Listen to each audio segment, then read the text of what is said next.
Dalam Bapa dan Putra dan Roh Kudus. Amin. Puji syukur kami aturkan kepadamu ya Bapa.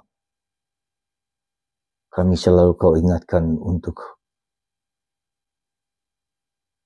mengenal sejarah karyamu dalam hidup kami. Anugerah demi anugerah, rahmat demi rahmat. Dan kau mencari kami untuk diselamatkan.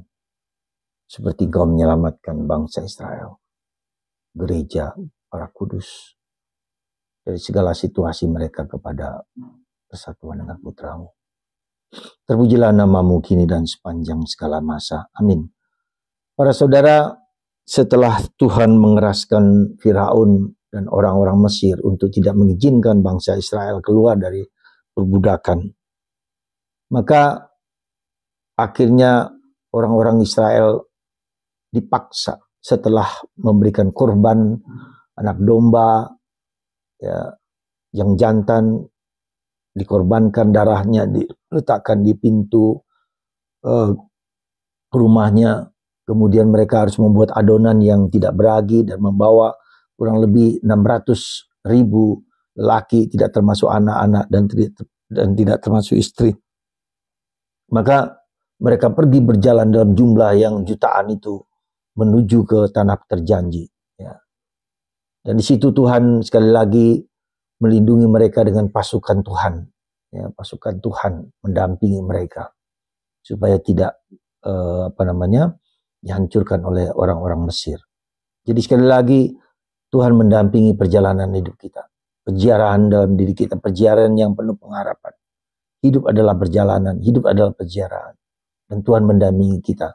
Dan itu dikatakan Yesus nanti dalam Immanuel, Tuhan beserta kita. Dan itu Tuhan sungguh-sungguh beserta kita. Mendampingi kita, membimbing kita, menuntun kita dan seterusnya. Ya. Dan Bunda Maria dalam sejarah hidup kita juga bekerja untuk kita semua. Maka dalam bacaan Injil hari ini ketika Yesus pun mau dikeroyok untuk dibunuh oleh orang-orang Israel karena segala yang baik dari Yesus bagi mereka tidak ada artinya. Ya. Maka mereka berkelompok untuk membunuh Yesus. Tapi Yesus menyingkir dan mengingatkan kita akan tugas kita yang penuh tantangan ya, dimanapun berada, ya, dimana kita berada. Ada orang yang tidak suka dengan kita pasti, ya, ada orang yang mau menghancurkan kita dengan berbagai macam cara dan berbagai macam bentuk. Tapi kita tidak perlu takut dan yakin bersama Tuhan. Tuhan akan selalu mendampingi kita. Sekali lagi Immanuel, Tuhan beserta kita.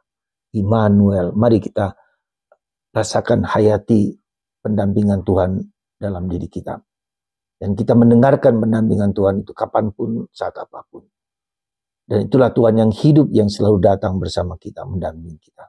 Semoga Tuhan memberkati Anda dan memberkati kita semua. Dan Roh Kudus membuka hati kita untuk selalu mendengarkan perjalanan-perjalanan hidup kita yang seringkali tidak mudah kita lalui. Berkat Tuhan atas kita semua. Dalam nama Bapa, Putra, dan Roh Kudus. Amin.